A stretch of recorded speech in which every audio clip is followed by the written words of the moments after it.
نحمده ونصلي على رسوله الكريم أما بعد فأعوذ بالله من الشيطان الرجيم بسم الله الرحمن الرحيم ما كان محمد أبا أحد من رجالكم ولكن رسول الله وخاتم النبيين صدق الله العظيم. نبی آتے رہے آخر میں نبیوں کے امام آئے. نبی آتے رہے آخر میں نبیوں کے امام آئے. وہ دنیا میں خدا کا آخری لے کر پیغام آئے. جھکانے آئے بندوں کی جبی اللہ کے در پر. سکھانے آدمی کو آدمی کا احترام آئے. وہ آئے جب تو عظمت بڑھ گئی دنیا میں انسان کی. وہ آئے تو انسان پر فرشتوں کے سلام آئے. کیا جب بھی کسی کذاب نے دعویٰ نبوت کا تو جھٹ میدان میں نبوت کا غلام آئے. معزز علماء کرام، انتہائی واجب الاحترام بزرگوں اور عقیدہ ختم نبوت کے جذبہ رکھنے والے غیور نوجوان دوستوں، اہل اسلام کا اجماعی اور اتفاقی عقیدہ ہے کہ نبوت کا جو سلسلہ حضرت آدم علیہ السلام سے شروع کیا گیا تھا وہ محمد عربی صلی اللہ علیہ وسلم کو دنیا میں مبعوث فرما کر آپ کو خاتم النبیین ہونے کا شرف عطا فرمایا. اگر کسی بندے نے آمینہ کے لال کی نبوت کے بعد نئی نبوت کو گھڑنے کی کوشش کی تو اللہ کے رسول صلی اللہ علیہ وسلم نے اسے دجال اور کذاب فرمایا ہے. مسیلمہ کذاب نے جب اللہ کے رسول صلی اللہ علیہ وسلم کے ختم نبوت پر حملہ کرنے کی کوشش کی تو سیدنا حبیب بن زید رضی اللہ تعالی عنہ نے اپنے جسم کے ٹکڑے ٹکڑے کرا کر جام شہادت نوش فرمایا، لیکن آخر دم تک پیغمبر کی ختم نبوت کا تحفظ اور دفاع کیا.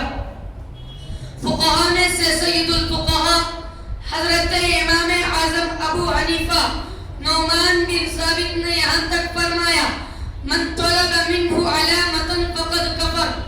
اگر کوئی بندہ اللہ کے رسول کے بعد نئی نبوت کا دعویٰ کرے اور دنیا کا کوئی بندہ ذہن میں رکھ کر اس سے دلیل مانگے، اگر یہ دلیل دے گا تو میں اسے نبی مان لوں گا. حضرت امام اعظم ابو حنیفہ کا فتویٰ ہے کہ یہ دلیل ماننے والا بندہ بھی مومن اور مسلمان نہیں رہے گا بلکہ مرتد اور کافر ہو جائے گا. ہمارا ایمان اور عقیدہ یہ ہے کہ ہمارا نبی آخری نبی ہے. اللہ نے اپنے پیارے نبی کو خاتم النبیین بنایا. اپنے محبوب کے سر پر خدا نے ختم نبوت کا تاج سجایا ہے. میں آپ حضرات کے سامنے علماء کرام کی موجودگی میں اپنے پیارے پیغمبر کی ختم نبوت پر ایک دلیل دے کر اپنی بات کو ختم کرنا چاہتا ہوں. مولانا بدر عالم میرٹھی فرماتے ہیں کہ میرے پیارے پیغمبر کا نام محمد اور احمد ہونا ہی اس بات کی دلیل ہے کہ آپ آخری نبی ہیں. نبوت آپ پر ختم ہے وہ اس لیے کہ حضرت آدم سے لے کر عیسیٰ تک آپ تمام انبیاء کرام کے نام کو اٹھا کر دیکھیں، کسی نبی کے نام میں آپ کو ہا میم دال یہ تینوں حرف اکٹھے نہیں ملیں گے. اور جب میرے پیغمبر کے نام محمد اور نام احمد کو دیکھیں گے تو آپ کو یہ تینوں حرف اکٹھے ملیں گے. آپ دیکھیں آدم کے نام میں دال اور میم تو ہے، ہاں نہیں. داؤد کے نام میں دال تو ہے مگر ہاں اور میم نہیں. اسماعیل کے نام میں میم تو ہے مگر ہاں اور دال نہیں. کسی نبی کے نام میں آپ کو یہ تینوں حرف اکٹھے نہیں ملیں گے. حضرت میرٹھی فرماتے ہیں پہلے انبیاء کے ناموں میں یہ تینوں حرف نہیں. اس کا معنی وہ نبی تھے. اور آمینہ کے لال کے نام میں یہ تینوں حرف جمع، اس کا معنی اب آخری نبی ہے. اس کی وجہ بیان فرماتے ہوئے حضرت میرٹھی کہتے ہیں کہ شریعت کا مزاج یہ ہے کہ جب کوئی بات پوری ہو جائے، جب کوئی کام مکمل ہو جائے، جب کوئی چیز ختم ہو جائے، اس وقت حرام میم دال کو اکٹھا کیا جاتا ہے۔ مثال کے طور پر آپ صبح نیند سے بیدار ہوئے، آنکھیں ملتے ہوئے کہا الحمدللہ الذی احیانا، الحمد میں حرام میم دال جمع ہے، اس کا معنی ہماری نیندیں پوری ہو گئی۔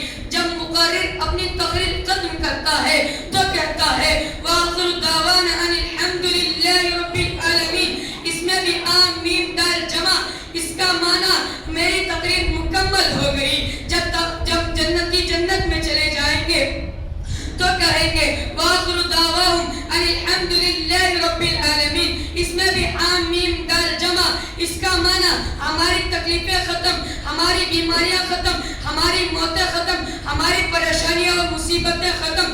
بیدار ہونے سے لے کر جنت میں داخل ہونے تک شریعت مطہرہ کا جائزہ لیجئے۔ ہمیشہ حمد اس وقت ہوگی جب چیز پوری ہو جائے، حمد اس وقت ہوگی جب چیز مکمل ہو جائے، حمد اس وقت ہوگی جب چیز ختم ہو جائے۔ اللہ نے آدم سے لے کر عیسیٰ تک کسی بھی نبی کو ایسا نام نہیں دیا جس میں یہ تینوں حرف جمع ہو۔ جب باری خاتم النبیین کی آئے تو اللہ نے میرے نبی کو نام محمد بھی دیا، نام احمد بھی دیا۔ اسی کو مولانا میرٹھی فرماتے ہیں آدم سے لے کر عیسیٰ تک کو انبیاء کہتے ہیں، محمد اور احمد کو خاتم الانبیاء کہتے ہیں۔ ان کے سر پر تاج نبوت تھا، آمینہ کے لال کے سر پر تاج ختم نبوت ہے۔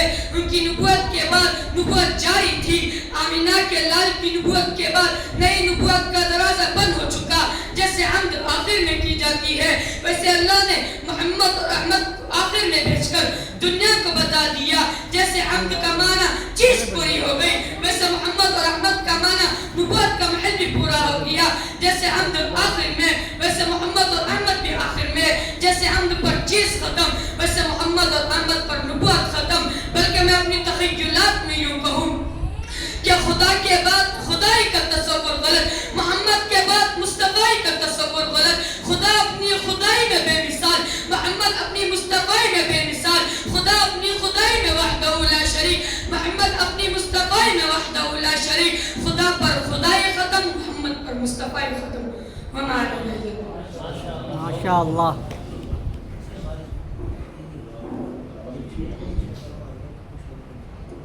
ماشاءاللہ ماشاءاللہ۔